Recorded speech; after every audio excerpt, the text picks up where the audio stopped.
Bayangkan Anda baru saja menatap wajah dua bayi kembar mungil yang baru lahir, namun alih-alih pelukan hangat, yang Anda dapatkan justru dinginnya pintu rumah yang tertutup di depan wajah Anda. Untuk apa punya anak dari wanita miskin ini? Ceraikan dia dan usir dari rumah ini. Jeritan Bu Mirna, sang mertua, mengantar Rani dan dua nyawa kecilnya terpaksa melangkah pergi, sendirian, menembus badai kemiskinan dan pengkhianatan di tengah malam yang paling dingin. Di balik jendela kaca itu, Arga, suaminya, berdiri mematung, memilih warisan status dibanding kebahagiaan. Apa yang membuat seorang suami yang mencintai istrinya tega menolehkan wajah? Dan mampukah air mata seorang ibu yang dicampakkan, kelak berubah menjadi cahaya keberhasilan yang begitu terang, hingga orang-orang yang mengusirnya harus menyaksikan kemenangannya dari layar kaca dan mengakui dosa mereka? Kisah ini bukan sekadar tentang perpisahan, tetapi tentang bagaimana penolakan dan rasa sakit diubah menjadi kekuatan absolut, serta harga mahal dari penyesalan yang datang terlambat. Udara malam itu terasa seperti bilah pisau. Hujan lebat mencambuk tubuh Rani yang masih lemah pasca melahirkan.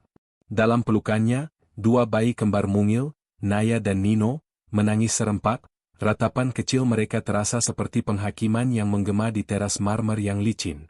Pintu megah di hadapannya terbuka, menampilkan sosok Bu Mirna, ibu mertuanya, yang mengenakan ekspresi sedingin batu nisan. "Untuk apa kau kembali?" Suara Bu Mirna tajam, bukan pertanyaan melainkan sebuah keputusan. "Keluarga kami tidak membutuhkan anak-anak dari wanita yang tidak tahu diri. Arga sudah memilih. Pilihlah jalanmu sendiri." Rani menunduk, air mata yang bercampur air hujan terasa asin dan panas. Ia memohon, menyebut nama Arga, berharap pria yang telah berjanji menikahinya karena cinta itu akan muncul sebagai penyelamat. Jendela ruang tamu memantulkan bayangan. Arga berdiri di sana, di balik tirai tipis, mengenakan piyama sutra. Matanya menatap Rani, penuh kebimbangan dan penderitaan. Namun, Arga tidak bergerak. Ia menelan cintanya, memilih warisan dan status yang dijanjikan ibunya, sebuah tindakan pengecut yang dirasionalisasi sebagai pragmatisme. Rani menatap ke belakang Arga, ke dalam kemewahan rumah itu, dan rahasia berlapis yang selama ini ia sembunyikan tiba-tiba terasa begitu menyakitkan. Ia mencintai Arga, tetapi ia juga datang ke keluarga itu membawa hutang keluarga yang nyaris menghancurkannya. Ia tahu tentang konflik warisan Arga dengan Bu Mirna, dan dalam keputusasaan yang dingin, ia berharap pernikahan ini akan memberinya pelukan cinta sekaligus solusi finansial, sebuah pertaruhan yang egois. Pengusiran ini bukan hanya penolakan, tetapi pukulan telak yang mengungkap bahwa ambisi dan cintanya telah gagal serempak. Di ambang pintu, Bu Mirna melemparkan amplop tebal berisi uang tunai, "Ambil ini. Lupakan kami. Jangan pernah anggap anak-anak ini sebagai cucu kami." Rani tidak mengambil uang itu. Ia tahu jika ia mengambilnya, ia menjual sisa martabat terakhirnya. Ia berbalik dan berjalan menembus hujan, membawa dua nyawa kecil. Bukan hanya kemiskinan yang ia hadapi, melainkan pengkhianatan ganda, dari Arga, dan dari dirinya sendiri yang pernah berani bertaruh pada kekayaan. Arga melihat Rani menghilang di kegelapan. Ia menutup mata. Rasa sakitnya adalah sebuah kemewahan dibandingkan penderitaan Rani, namun ia memilih untuk memilikinya. Malam itu, di tengah hujan, Rani memutuskan, ia tidak hanya harus bertahan. Ia harus mencapai keberhasilan yang begitu besar, hingga Arga dan Bu Mirna dipaksa untuk mengakui keberadaannya dari jauh, tanpa harus ia memohon lagi. Ini bukan lagi tentang cinta, tapi tentang membuktikan harga diri yang telah diinjak-injak, sebuah motivasi baru yang dingin dan obsesif. Rani menyewa sebuah kontrakan kecil yang bocor. Di tengah kedinginan, ia menyentuh wajah anak-anaknya. Ia merasa bersalah karena telah membiarkan ambisinya ternoda, tetapi rasa bersalah itu berubah menjadi tekad yang membara. Ia berjanji, keberhasilan mereka akan menjadi balas dendam yang paling sunyi dan paling mematikan. Rumah kontrakan di pinggir kota itu terasa seperti penjara yang lembab. Setiap hari adalah pertarungan. Rani berjuang untuk menjahit pakaian bekas yang diberikan oleh Bu Sari, tetangga tua yang kehilangan putrinya beberapa tahun lalu dan kini menjadi satu-satunya malaikat pelindung Rani. Bu Sari tidak hanya memberikan bubur bayi, tetapi juga cerita yang mengingatkan Rani bahwa ia tidak sendiri. Jangan biarkan kesulitan meracuni hatimu, nak, bisik Busari suatu sore, sambil menimang Nino. Mereka yang mengusirmu, mereka yang paling miskin. Mereka miskin hati. Namun, Rani kesulitan menerima nasihat itu. Rasa sakit karena ditolak berubah menjadi kemarahan yang sehat terhadap sistem yang menilai manusia dari isi dompet. Ia bekerja hingga larut, matanya lelah, tetapi ia terus menjahit. Ia tidak lagi mencari cinta, ia mencari kekuatan finansial absolut yang akan membebaskannya dari penilaian orang lain. Suatu malam, rasa rindu yang tak tertahankan mendesaknya untuk menulis surat kepada Arga. Surat itu berisi detail pertumbuhan Naya dan Nino, sebuah upaya terakhir untuk menyentuh hati kemanusiaan Arga. Rani mengantarnya ke kantor pos, langkahnya dipenuhi harapan, sebuah pengecoh emosional yang ia tahu mungkin tidak akan berakhir baik. Beberapa hari kemudian, surat itu kembali. Cap merah bertuliskan, penerima menolak, terpampang jelas. Rani berdiri di tengah rumahnya yang gelap.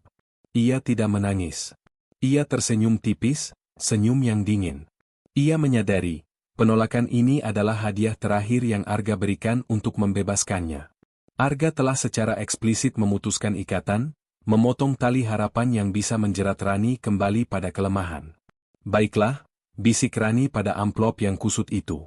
Jika dunia ingin aku menjadi kejam untuk bertahan, aku akan menjadi versi terbaik dari kekejaman itu.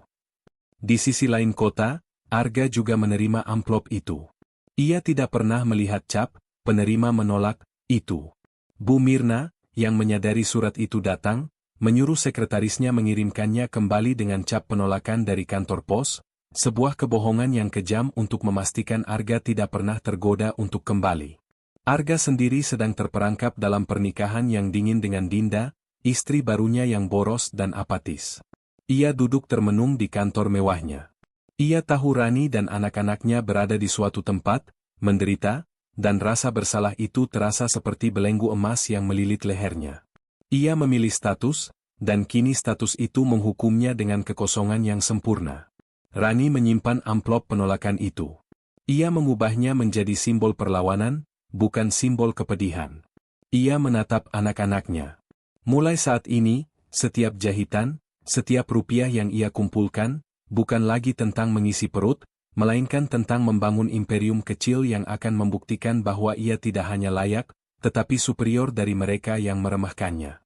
Ia telah melewati batas ketidakberdayaan dan memasuki fase kebangkitan yang penuh kalkulasi. Rani tidak lagi menjahit untuk bertahan hidup, ia menjahit dengan nafsu untuk berkuasa. Ia menyadari bahwa di dunia ini, cerita tentang seorang ibu miskin yang bangkit adalah komoditas berharga. Ia mulai mengintegrasikan nilai ini ke dalam setiap produknya, menciptakan narasi ketangguhan yang ia jual bersama tas dan baju anak-anaknya. Ia mencari kain sisa terbaik, merancang tas kecil yang unik, dan menjualnya dari warung ke pasar loal. Penjualan pertama Rani kecil, tetapi momentumnya tumbuh. Seorang pelanggan muda memotret tas buatannya dan mempostingnya di media sosial, melampirkan cerita yang sedikit didramatisir tentang ibu penjahit kembar tangguh. Rani tidak mengoreksi dramatisasi itu. Ia membiarkan narasi yang menguntungkan itu berkembang, menggunakan simpati publik sebagai modal pertamanya.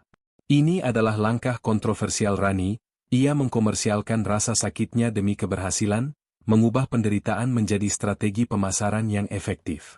Dalam beberapa bulan, nama usahanya, Rani.id, mulai dikenal. Ia mendapatkan pesanan dari luar kota, membeli mesin jahit tambahan, dan mempekerjakan 2 ibu rumah tangga dari gangnya, termasuk Busari yang kini menjadi pengawas keuangannya yang ketat. Rumah kecil yang dulu lembab kini menjadi butik rumahan yang sibuk. Rani menolak pindah, mempertahankan lokasi yang sederhana itu sebagai bagian dari cerita sumbernya yang membumi. Di kediaman keluarga Arga, suasananya semakin keruh. Dinda, istri baru Arga, sibuk dengan pesta dan kartu kredit, menguras aset tanpa memberikan kehangatan. Arga duduk di ruang kerjanya yang sunyi, mendapati bahwa kekayaan tanpa cinta adalah penjara yang mewah. Ia mulai diam-diam menyelidiki kabar tentang Rani, rasa bersalahnya berubah menjadi rasa malu yang menusuk saat ia melihat foto-foto tas Rani.id yang viral.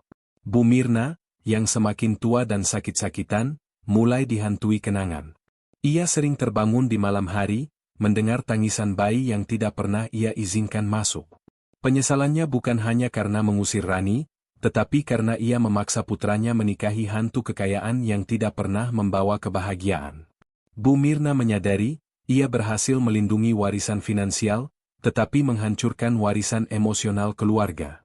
Arga, dalam keputusasaan, mencoba menulis surat kepada Rani, tetapi ia tahu surat itu akan ditolak, oleh Rani, atau oleh ibunya.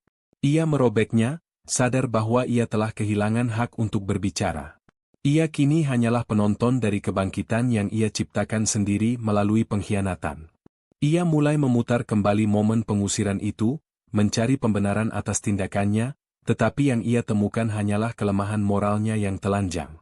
Ketika Rani menerima undangan dari stasiun televisi nasional untuk tampil dalam program inspirasi, ia menerimanya, bukan untuk mencari ketenaran, tetapi untuk mengirimkan pesan terakhir kepada Arga dan Bu Mirna, sebuah bukti yang tidak bisa dibantah, balas dendam yang paling elegan. Hari penayangan tiba. Rani duduk di panggung, mengenakan busana sederhana namun elegan yang ia jahit sendiri. Ia berbicara dengan suara yang tenang dan berwibawa, menceritakan perjuangannya. Ia tidak meneteskan air mata. Ia bercerita tentang kemiskinan sebagai guru dan penolakan sebagai katalisator. Ketika ditanya tentang mantan suaminya, Rani hanya tersenyum tipis dan berkata, "Saya berterima kasih kepada orang yang mengusir saya di tengah hujan. Tanpa keputusan pahit itu, saya tidak akan tahu seberapa kuat kaki saya dapat berdiri sendiri." Di rumah megah yang dingin, Bu Mirna menonton acara itu. Kalimat Rani menghantamnya seperti palu godam. Bukan kemarahan yang ia rasakan, tetapi rasa malu yang menghancurkan. Ia melihat wajah cucunya, Naya dan Nino, yang tumbuh sehat dan cerdas, dan air mata akhirnya membasahi pipi tuanya. Yang ia buang adalah berkah, dan yang ia pertahankan adalah kutukan. Di ruang rapat kantornya, Arga melihat tayangan itu di televisi. Dunia di sekitarnya terasa lenyap. Rani terlihat bersinar, jauh lebih kuat dan damai daripada saat ia mengenalnya. Arga menyadari, ia bukan meninggalkan seorang wanita, ia meninggalkan seorang ratu. Penyesalannya berubah menjadi kerinduan yang memalukan. Ia tidak lagi peduli pada warisan, ia hanya ingin melihat anak-anaknya. Keesokan harinya, Arga datang ke butik Rani.id. Ia berdiri di pintu, mengenakan setelan mahalnya, terlihat rapuh dan menyedihkan. Rani berbalik. Mereka bertatapan. Keheningan yang lama terasa lebih mematikan daripada ledakan kemarahan. Arga menunduk, "Rani, aku minta maaf. Aku tahu aku tidak pantas, tapi..." Rani memotongnya dengan suara lembut, yang anehnya terdengar lebih keras daripada jeritan, "Arga, aku memaafkanmu. Sudah lama sekali." Pengampunan ini adalah bagian yang paling kontroversial. Rani tidak memberikannya dengan kelemahan, tetapi dengan kekuatan yang mutlak. Ia memaafkan dari posisi di mana ia tidak lagi membutuhkan Arga, mengubah rasa bersalah Arga menjadi penderitaan yang kekal. Mereka berbicara, tanpa tuduhan, hanya pengakuan. Arga bercerita tentang pernikahannya yang hampa, dan Bu Mirna yang sakit parah. Rani menatapnya, "Kadang kehilangan adalah cara terbaik Tuhan mengajarkan kita tentang nilai sebuah cinta. Aku tidak lagi membencimu. Kebencian terlalu berat untuk dibawa oleh seorang pemenang." Saat Arga berpamitan, Rani tersenyum tulus. Senyum itu bukan janji reuni, melainkan pernyataan kemerdekaan.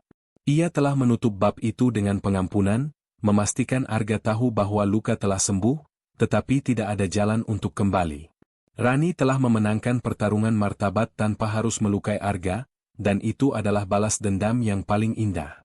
Bu Mirna, didorong oleh penyesalan yang mendalam dan didukung oleh Arga, akhirnya datang ke butik Rani.id. Ia berada di kursi roda, tubuhnya melemah, aura keangkuhannya menghilang. Di hadapan Rani, Bu Mirna hanya bisa menangis. "Aku berdosa padamu," lirihnya, memegang tangan Rani. "Aku buta oleh ketakutan akan kemiskinan. Aku merampas kebahagiaan anakku dan menolak cucu-cucuku.